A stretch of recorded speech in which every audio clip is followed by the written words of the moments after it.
मुझे लगा कोई जानवर है तो मैं उसे देखने के लिए आगे बढ़ता हूँ, लेकिन जब मैं झाड़ियों के पास पहुंच जाता हूँ तो मुझे देख के एक चीज को शौक लगता है। यहाँ पे कुछ ऐसा था जो मैंने एक्सपेक्ट नहीं किया था। ये थी झाड़ियों के बीच पर से एक ओल्ड महिंद्रा की स्कॉर्पियो, और हालत देख के इसकी कुछ ऐसा लग रहा था कि इसका भी मेरे तरीके से एक्सीडेंट हुआ होगा और इसकी वजह से खाई में गिर गई होंगी और यहाँ पे फंस गई होंगी। अब इसको जो चलाया होगा उसके साथ पता नहीं क्या ऐसा हुआ होगा, लेकिन इस गाड़ी की हालत काफी खस्ता हो गई थी। काफी जगह पे गाड़ी पे जंग लगा हुआ था। जब मैंने चेक किया तो मालूम पड़ा कि बुरी तरीके से गाड़ी में फंसी हुई है। अब मेरे दिमाग में ख्याल आया कि मैं इस जगह बाहर निकाल लेता हूँ, शायद मेरे कुछ काम में आ जाए। तो मैं तुरंत अपने ऑल्टो की तरफ जाता हूँ, अपने ऑल्टो को किसी तरह स्टार्ट करता हूँ और स्टार्ट करने के बाद इसे तुरंत इस गाड़ी की जगह पे ले आता हूँ। अब इस स्कॉर्पियो को यहाँ से बाहर निकालने की बारी थी, तो इसके लिए मैं अपने ऑल्टो को स्कॉर्पियो से अटैच कर देता हूँ टोइंग हुक के जरिए। दोनों कार प्रॉपर्ली अटैच हो चुकी थी, तो मैंने अपने ऑल्टो को भी स्टार्ट किया और सामने खींचना शुरू किया और किसी तरह मेरे ऑल्टो ने पूरी जान लगा दी अपनी, और मैंने भी अपनी पूरी ताकत लगा के स्कॉर्पियो को आखिरकार वहाँ से बाहर निकाल ही लिया। और फाइनली मैंने अपना पहला पड़ाव पार कर लिया था। तो मैंने सब चेक करने के लिए सबसे पहले तो अपनी गाड़ी से उतरा और फिर मैंने उस एक्सीडेंटल स्कॉर्पियो को चेक करने लगा कि सब सही है कि नहीं है। गाड़ी पे काफी जंग लगा हुआ था, लेकिन मैं सोचा कि एटलीस्ट ये टो करने के लायक तो होंगी। तो मैंने गाड़ी को अच्छे से चेक किया, सब कुछ ठीक था, ये टो करने के लायक थी और मुझे लग रहा था कि भाई मैं इसे ऐसी मैकेनिक के पास लेके जा सकता हूँ और रिस्टोर करवा सकता हूँ और ये मेरी एक अच्छी नई गाड़ी बन सकती थी। तो मैं स्कॉर्पियो से उतरता हूँ और मेरा पूरा प्लान रेडी था। मैं अपनी ऑल्टो में बैठ के गाड़ी को स्टार्ट करके यहाँ से निकल पड़ता हूँ। अब बस इस गाड़ी को टो करते हुए मुझे किसी तरह मैकेनिक के पास लेके जाना था। यही सबसे बड़ा चैलेंज था मेरे लिए, क्योंकि कांच की गाड़ी इतनी बड़ी स्कॉर्पियो को खींच रही थी। सबसे ज्यादा दिक्कत तो मुझे चढ़ाई करने टाइम ही हो रही थी, पर मेरी ऑल्टो ने मुश्किल से मुश्किल चढ़ाई को पार कर लिया था। और थोड़ी देर बाद मुझे वो हिरन भी दिखता जिसकी वजह से एक्सीडेंट हुआ था, जो कि सेफ खड़ा हुआ था। और ऐसा करते करते मैं किसी तरह अपनी स्कॉर्पियो को कच्चे रास्ते से पक्के रास्ते पर टो करते करते लेके आ जाता हूँ। पक्के रास्ते पे आ गया था और अब एकदम रोड सीधा था, जिसकी वजह से मैं गाड़ी को आसानी से टो कर पा रहा था। मैकेनिक की वर्कशॉप भी लगभग आधे घंटे की दूरी पे थी, तो बस मुझे अब आराम से ड्राइव करके इस गाड़ी को किसी तरह वर्कशॉप तक पहुंचाना था। अब 10 मिनट तक तो सब सही होता है, लेकिन मुझे क्या पता था 10 मिनट के बाद स्कॉर्पियो मुझे झटका देने वाली है। अचानक से स्कॉर्पियो में टायर फट जाता है, जिसकी वजह से वो गाड़ी अनबैलेंस होना शुरू हो जाती है। इसकी वजह से मेरी ऑल्टो भी अनबैलेंस हो रही थी और थोड़ी देर के बाद स्कॉर्पियो का दूसरा टायर भी फट जाता है। ये सब देख के मैं ब्रेक मारने की कोशिश करता हूँ, लेकिन इतने में मेरी गाड़ी के इंजन से भी धुआं निकलना शुरू हो जाता है। और फिर मुझे समझ में आता है मेरा बड़ा वाला पपट हो गया है, क्योंकि एक्सीडेंटल गाड़ियों को मैं टो करके ऐसे ही लेके जा रहा था। अब इन दोनों गाड़ियों में से एक भी गाड़ी चलने की हालत में बिल्कुल भी नहीं थी और इन्हें यहाँ से हटाना रोड पे से जरूरी था। तो मैं तुरंत अपने एक दोस्त को फोन लगाता हूँ और उसे बोलता हूँ कि भाई जल्दी से टो ट्रक लेके आ जा, अपने को 2 गाड़ियां जिनको आगे लेके जाना है। लगभग फोन करने के 2.5 घंटे के बाद आखिरकार वो अपना ट्रक लेके आ ही जाता है, लेकिन वो टो ट्रक में एक अच्छा बड़ा वाला ट्रक लेके आया था, जो कि अच्छी बात थी क्योंकि दोनों गाड़ियों को इसके ऊपर लोड करना था हमें। फिर आराम से हम दोनों गाड़ियों को ट्रक के ऊपर लोड कर देते हैं और सब कुछ प्रॉपर चेक करने के बाद मैं ट्रक के अंदर बैठ जाता हूँ और अपने दोस्त को चलने के लिए बोलता हूँ। और फिर मेरा दोस्त ट्रक स्टार्ट करता है और हम दोनों निकल पड़ते हैं वो दोनों गाड़ियों को लेके वहाँ से। और लगभग हम फिर 20 मिनट ड्राइव करने के बाद आखिरकार पहुंच जाते हैं बबलू मैकेनिक की वर्कशॉप में।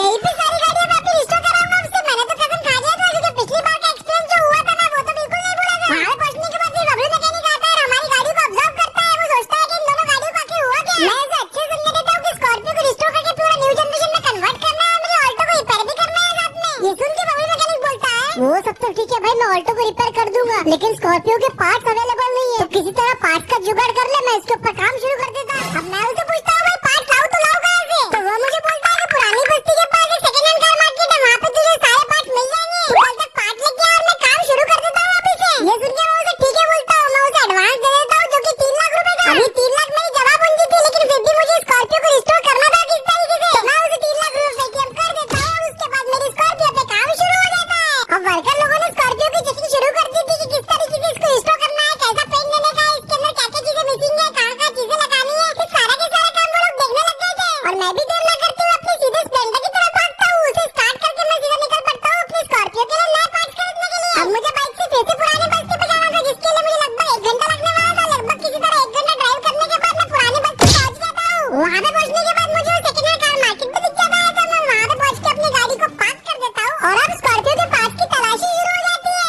मैं हर जगह वहाँ पे स्कॉर्पियो के पार्ट ढूंढने की कोशिश करता हूँ, लेकिन मुझे ऐसा कोई भी पार्ट नहीं मिलता जो मेरी स्कॉर्पियो में काम आ सके। मैंने पूरा के पूरा स्टॉक यार्ड छान मारा, लेकिन कोई भी ऐसी चीज नहीं मिली जो अपनी स्कॉर्पियो के लायक हो। इवन टायर्स भी अपनी स्कॉर्पियो के लायक नहीं थे। ऐसा करने से तो पार्ट्स मिलने से रहे, तो मैंने सोचा कि क्यों ना स्टॉक यार्ड के मालिक से पूछ लिया जाए। और सामने मुझे स्टॉक यार्ड का मालिक जाते हुए दिखाई देता है। मैं तुरंत स्टॉक यार्ड के मालिक की तरफ भागते हुए जाता हूँ और उससे पूछता हूँ कि भाई साहब ये स्कॉर्पियो के पार्ट्स अवेलेबल है कि नहीं है। बेटे अभी तो कोई पार्ट्स अवेलेबल नहीं है, सबके सब आउट ऑफ स्टॉक है। अब ये सुन के मुझे बुरा तो लगता है, लेकिन मेरे पास एक और आइडिया था जिसके दिमाग में आते ही मैं तुरंत भागता हूँ वहाँ से और पटक से अपनी स्प्लेंडर में बैठ के निकल पड़ता हूँ अपने घर की तरफ। अब यही प्लान था जो कि मुझे सारे के सारे स्कॉर्पियो के पार्ट्स दिलवाएगा। अब हैरानी के बाद मैंने सबसे पहले अपना लैपटॉप खोला और तुरंत ऑनलाइन जाके काफी सारी रिसर्च की और फाइनली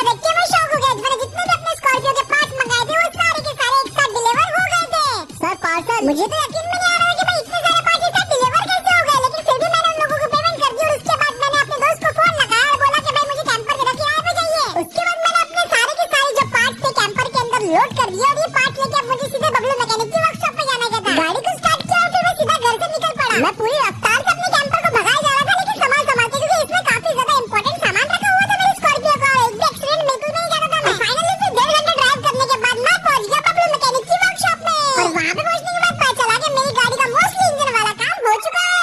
और फिर उसके बाद मैंने अपने कैंपर को पार्क किया और फिर हमने एक एक करके सारे बॉक्सेस को अनलोड किया और उसके बाद सारे के सारे बॉक्सेस को हमने अनबॉक्स कर दिया, जिसके अंदर हमारे स्कॉर्पियो के बहुत सारे पार्ट्स थे, जैसे नए अलॉय व्हील, नए स्टीयरिंग, नए लाइट, नई ग्रिल, नए बम्पर, नए seat, new boot, new dashboard और लगभग हम सारे के सारे पार्ट आ चुके थे।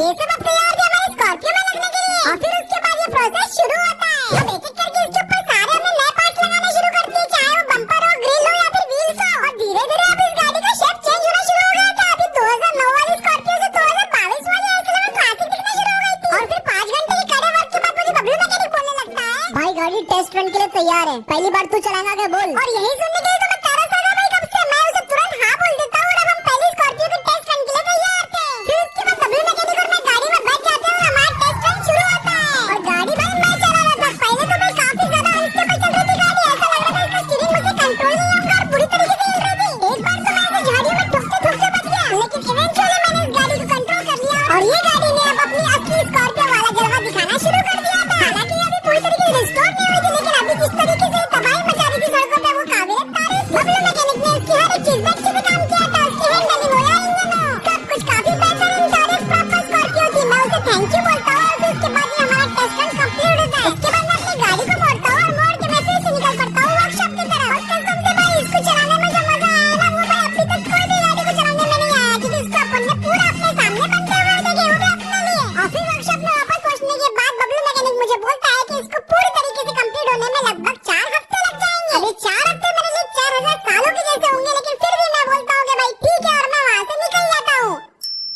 4 हफ्ते पूरे हो चुके हैं और मैं जा रहा हूँ अपनी गाड़ी को देखने के लिए बबलू मैकेनिक की वर्कशॉप में। अब वहाँ पे पहुंचने के बाद मैं अपनी गाड़ी से उतरता हूँ और भाई साहब जो रिजल्ट था वो देख के मैं काफी ज्यादा खुश हो गया था। और आप सभी भी दोस्तों फाइनल से देखने से पहले लाइक और सब्सक्राइब जरूर कर देना। तो देखते हैं फाइनल रिजल्ट अपनी स्कॉर्पियो S11 क्लासिक का। ये तैयार है हमारी स्कॉर्पियो S11 क्लासिक, जो पहले ऐसी थी और अब ऐसी बन चुकी है। इसके bumper, alloy wheel, body shell, interior, tail light, headlight, tyre, हर एक चीज को चेंज कर दिया गया है। और ये 2009 स्कॉर्पियो से बन चुकी है 2023 स्कॉर्पियो S11 क्लासिक। एक्सटीरियर ही नहीं बल्कि इंटीरियर भी पूरा चेंज कर दिया गया है, जिसमें आपको नया S11 क्लासिक का इंटीरियर मिलता है, साथ में नया S11 क्लासिक का डिस्प्ले भी इसमें ऐड कर दिया गया है। लेकिन अभी भी अंदर इसके जो डीएनए चल रहा है वो 2009 स्कॉर्पियो VLS का चल रहा है, जो कि बहुत ही ज्यादा जबरदस्त है। और ओवरऑल लुक हमारी जो नई स्कॉर्पियो का कुछ इस तरीके से आ रहा है। तो याद अपनी स्कॉर्पियो की रिस्टोरेशन कंप्लीट हो जाती है। आपको अपनी रिस्टोरेशन का वीडियो कैसा लगा एक बार कमेंट सेक्शन में जरूर बताना। आज का वीडियो वही खत्म करते हैं। वीडियो पसंद आया तो लाइक शेयर सब्सक्राइब जरूर